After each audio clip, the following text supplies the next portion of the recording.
Okay, so today I'll show you the Fourier transform. Okay, the Fourier transform. The Fourier transform. I have taken this sheet from the Princeton University. Okay, it was the lecture sheet of Professor Paul Cuff. Okay, Professor Paul Cuff. Share not this one. We share it from the PDF. Okay. Okay, so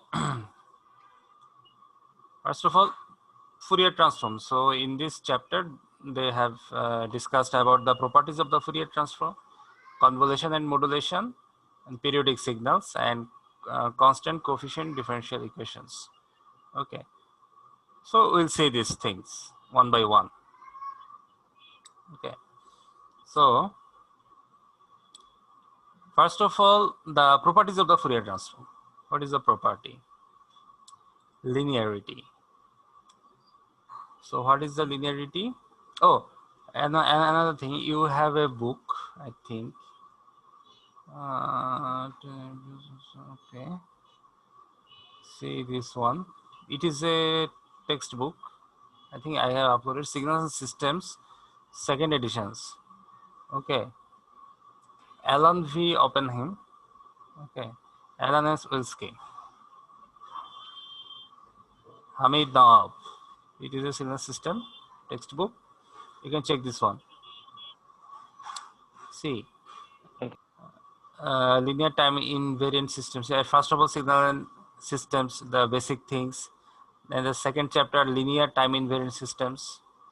Okay, these are the second chapter, and third chapter is the Fourier series. Okay, then chapter 4, continuous time Fourier transform, and discrete time and frequency characterization of the signal system.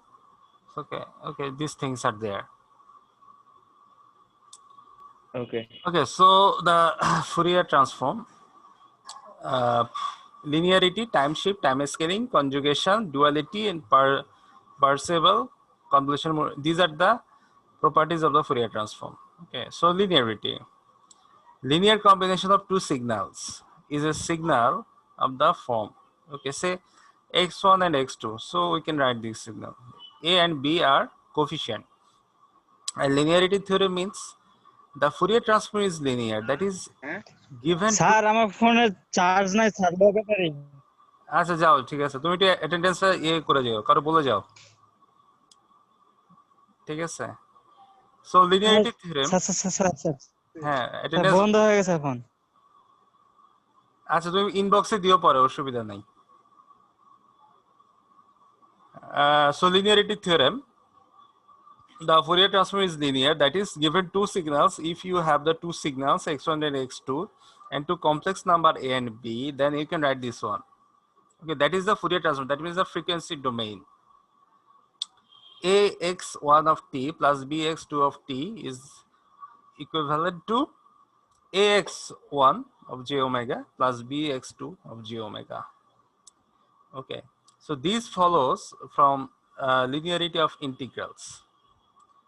Okay, that is the equation. So if you use the integration, okay, in terms of t, this one ef minus j 2 pi ft, do the integration, then you will find this one. Okay, so ultimately you have got x1f plus x2f. So this is the x1, this is the x2. Okay, so that is the linearity. Finite sums. This easily extends to finite combinations. Given signals xk of t with Fourier transform of xk of f and complex constants. Okay, so k is equal to 1 to up to k, and summation of k1 to up to k ax ak xk t k1 to up to k ak k xk f. So that is the time domain, that is the frequency domain. So those are same. It is the finite sum. If you consider a system which is a signal xt and as its input and the Fourier transform x2 is its output, So system is linear. So see, if xt is the input and the xf is the output, then the system would be linear. Okay, so that is a finite sum. That means the summation, which is a finite. So linearity example, find the Fourier transform of the signal. So one, half to one, let's say, or 1 t tends is less than or equal to half. This signal can be recognized as rectangular signal. Okay, so if the linearity we have like this. Okay, now look at the figure. That is the rectangular signal.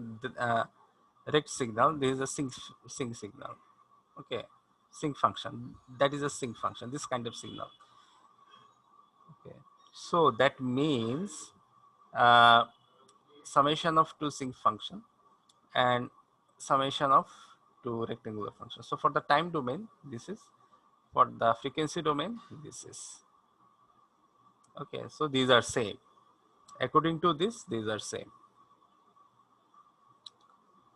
And a scaling theorem, what is the scaling theorem? A scaling theorem means given a transform pair, say xt is equivalent to xf, and the real valued non-zero constant is this one. So they make a proof, and if x of minus t is equal to x of minus f, according to time reversal. So see, here consider only a is greater than 0. If a is greater than 0, negative are left as an exercise. Change variables tau is equal to 80. Tau is equal to 80. 80 into tau. Okay. Change this one.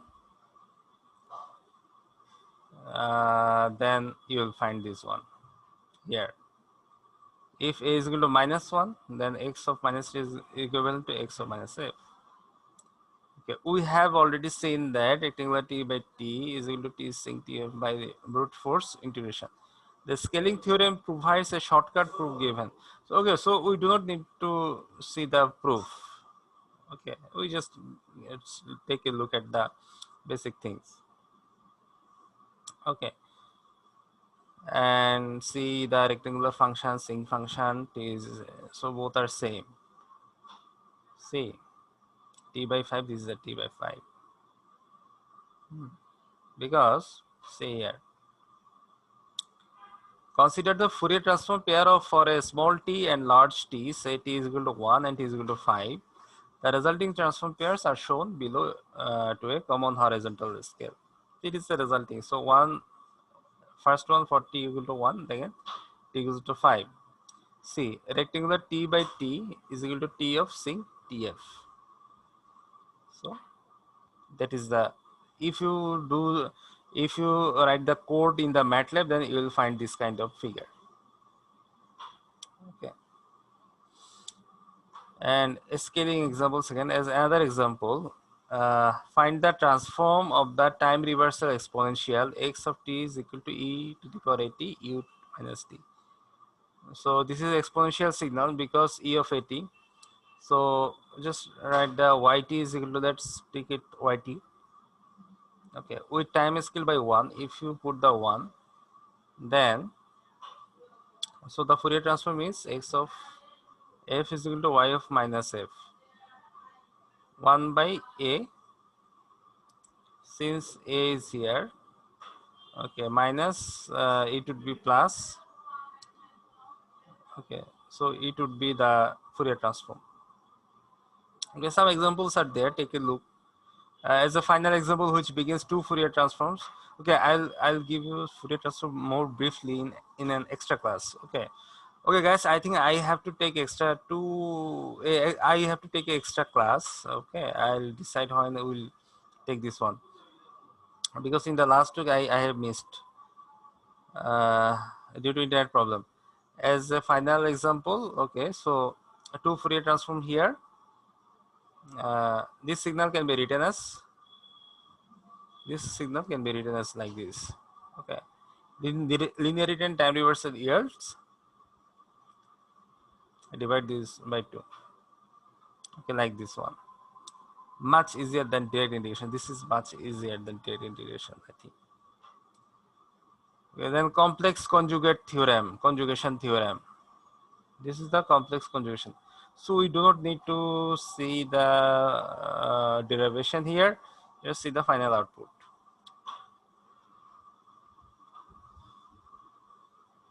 Okay. And then this is the duality theorem. This theorem is duality theorem. So if x of t is equal to x of, then x of t is equal to x of minus f. So this is the shift theorem. That is the shift theorem. And square pulse. Derivative theorem. Some theorems are there.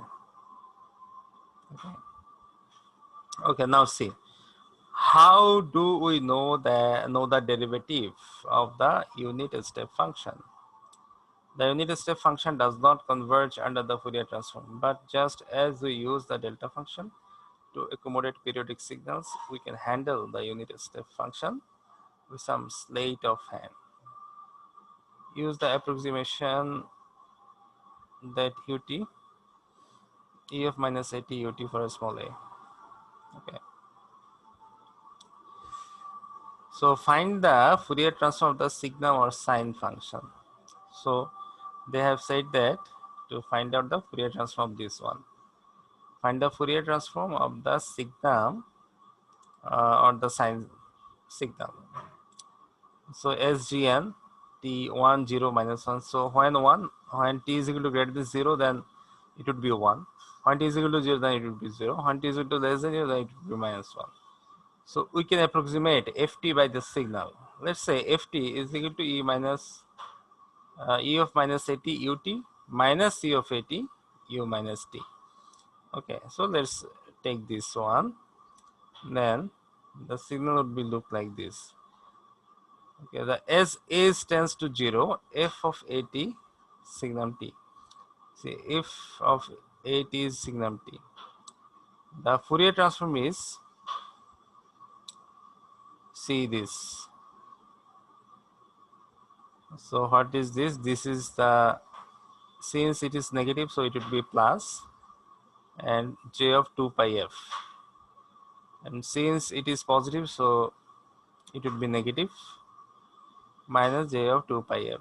Now do the calculation, then you'll see. Okay. See, one is negative, one is positive. For the positive, it is plus. For the negative, it is minus. Okay. So now put the limit here. A tends to 0. Now put the value of a is equal to 0. If a is equal to 0, so it would be cancelled out. Only this thing will remain. So 1 by j pi f. This suggests we define the Fourier transform of signum t as t as, okay, f of not t. With this, we can find the Fourier transform of the unit system. So it is the Fourier transform of the unit system. Okay, half of sigma t. Okay,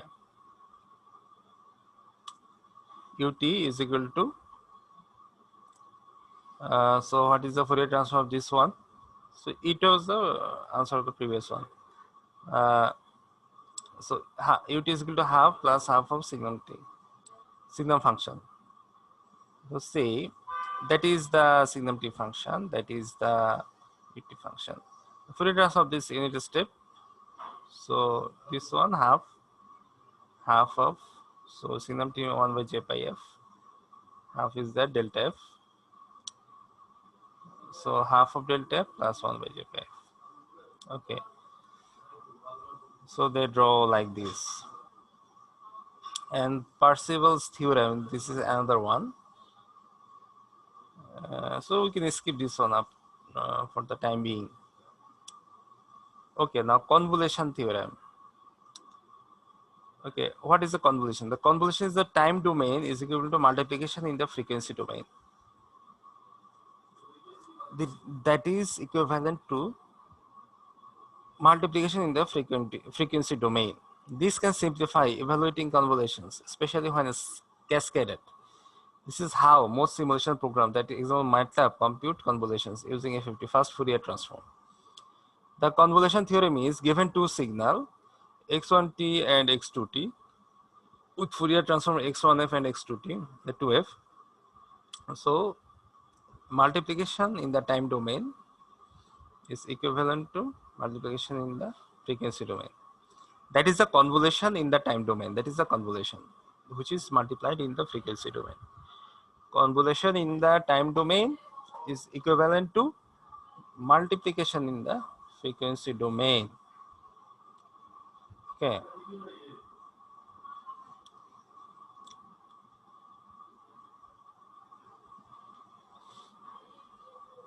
So they have make a proof. Okay. So we can skip this one. Let's say unit triangle signal. It is a triangle signal 1 minus t if t is less than 1 or 0 otherwise. So is a rectangular function convolution. Just make the convolution according to the formula. It would be sinc. So delta t sinc square t and multiplication property. Okay, this is a dual property of the convolution theory. If omega is used instead of f, then a 1 by 2 pi term must be included. Okay, so band pass filter can be used here. A band pass filter can be implemented using a low pass filter and multiplication by a complex exponential. Okay, so give the band pass filter also. And modulation, see modulation theorem.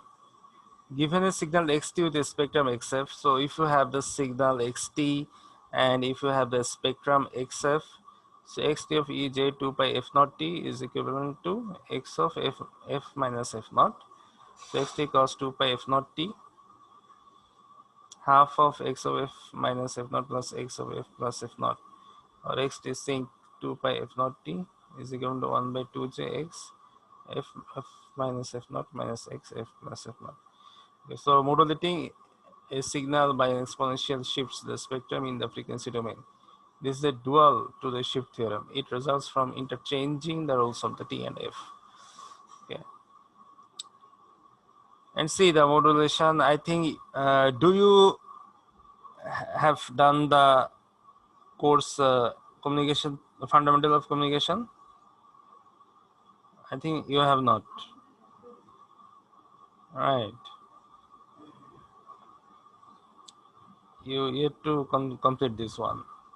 Okay, sir. Right. So at the communication theorem or communication fundamental of communication theory, in that course you will see this thing more clearly. Okay. So modulation of complex exponential by signal x of t, xmt is equal to x of t ej 2 pi f of t. Okay. So this thing modulation you'll see in that thing. See, this is the rectangular, this is a sinc function, rectangular function and the sinc function. Okay. Just doing the modulation, you have done this. Okay, suppose periodic signals, suppose x of t is a periodic with the fundamental period t and frequency f naught t, f naught is equal to 1 by t, then the Fourier series representation is this Fourier. They substitute in some delta function using the shifting property. For shifting property, just you change the thing. Okay, now let me show you a few more things here, just a minute.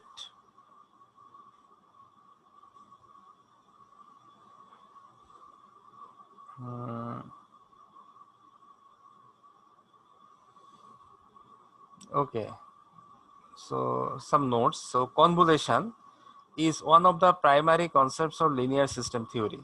It gives the answer to the problem of finding the system zero state response due to any input. So the most important problem for linear system is the main convolution theorem states that the response of a system at rest, that means the zero initial conditions, due to any input is the convolution of that input and the system impulse response. So that is the definition.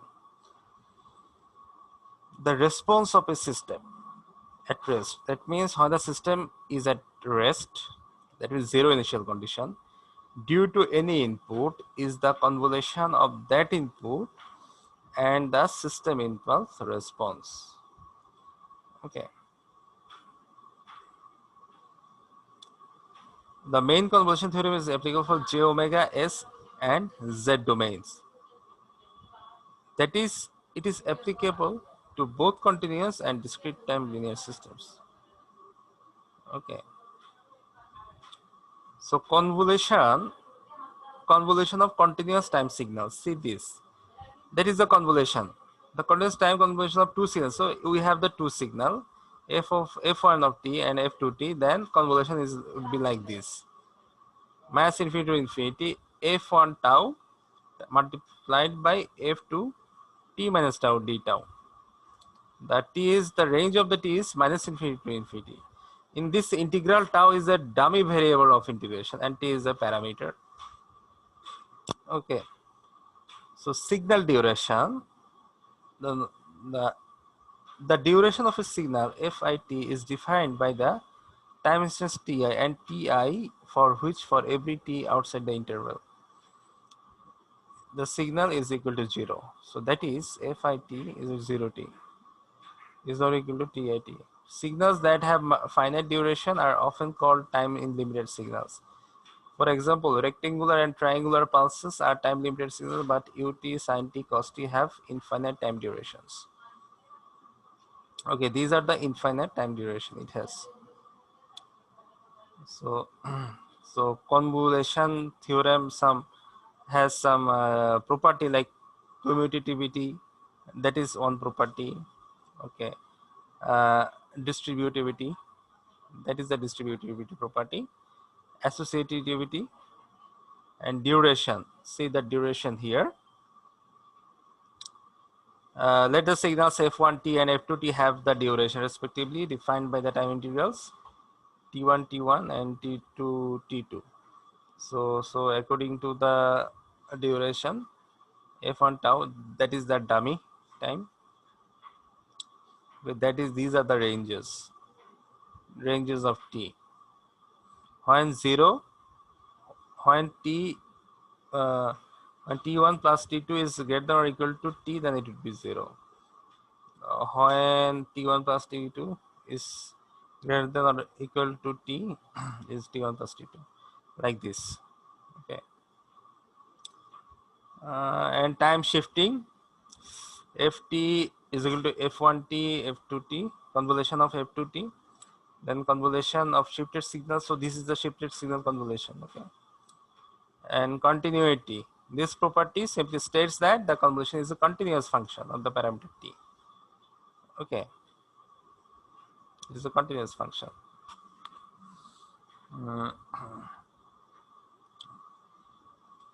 So they have given an example. Let's consider the convolution of the delta impulse singular function signal and any other signal ft.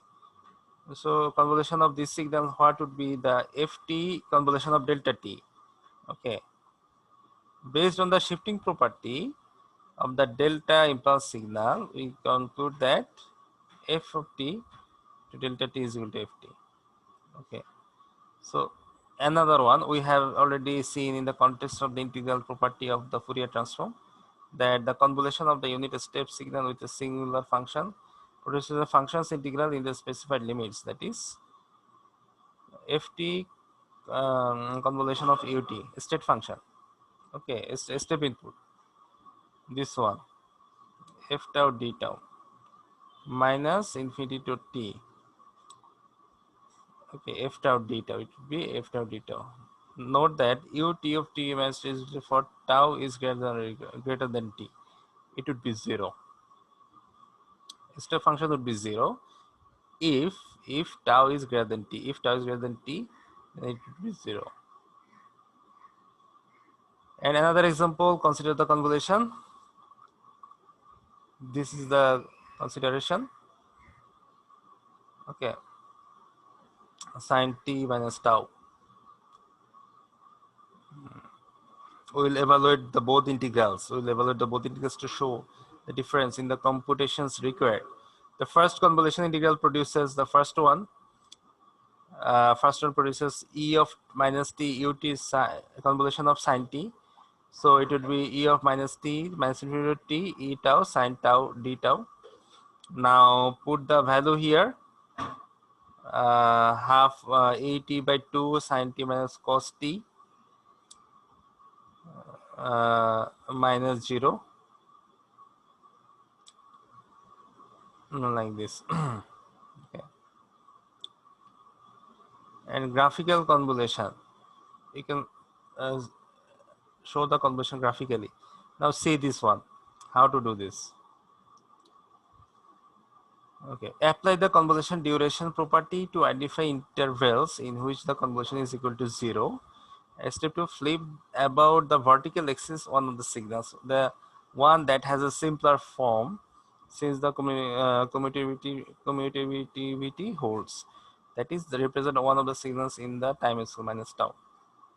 And step 3, vary the parameter t from minus infinity to infinity. That is, slide the flip signal from the left to the right. Look for the intervals where it overlaps with the other signals. Okay. So, see, consider two rectangular pulses. Two pulses are given. This is 0 to 3, 0 to 1. Amplitude 1, amplitude 2. Okay. Since the duration of the signals are given by 0, 3, 0, 1, right? Two signal duration. We conclude that the convolution of these two signals is 0 in the interval, step 1. Okay. T1 plus T2. Okay. So we have considered this one. Okay. Thus, we need only to evaluate the convolution integral in the intervals 0 to 4 t. In the second step, we flip about vertical axis the signal which has a simpler shape, since in this case both signals are rectangular. Pulses, it is irrelevant which is one flip. Let us flip f2, f2t. Note that the convolution is performed in the time scale tau. 6.2 we present the signal f1 t tau and f2 tau minus tau. Okay, just if you flip this one, it would be look like this. Okay. So if you change again, if you shift the signal, then it will look like this. Okay. So that is the signals. Okay, you check this one. They explain whole thing. Okay, one by one. It is your home task to see this thing. Okay, I will upload this sheet also. Okay, Okay, sir. In the Google Classroom. Okay. If I complete this one, see on the 34 slide, so it will Okay. be more pressure to you. Okay. Okay, 34 slide. yeah, 30 or more slides. See, Okay. so I am uploading these things now one by one. Just you check and see here. Okay. Here you see some continuous time signal properties are also there. Some examples are also they given here. These signals. Okay, Okay, so sir. you check this also. Okay, so I am uploading these things now. Okay, and some delta function they discussed. Actually, this is a mathematical based course. So it would be better if I can show you mathematically in the board, whiteboard. So okay, so it is very difficult for me to just telling you the sheets. Okay, see some examples are there. If you do the example, then you'll understand it more easily. Okay, I think you we have completed this one earlier. Okay, this is the convolution, right? So this sign, remember, this sign is the convolution sign. Convolution sign, remember this thing. Okay, this thing is a convolution sign.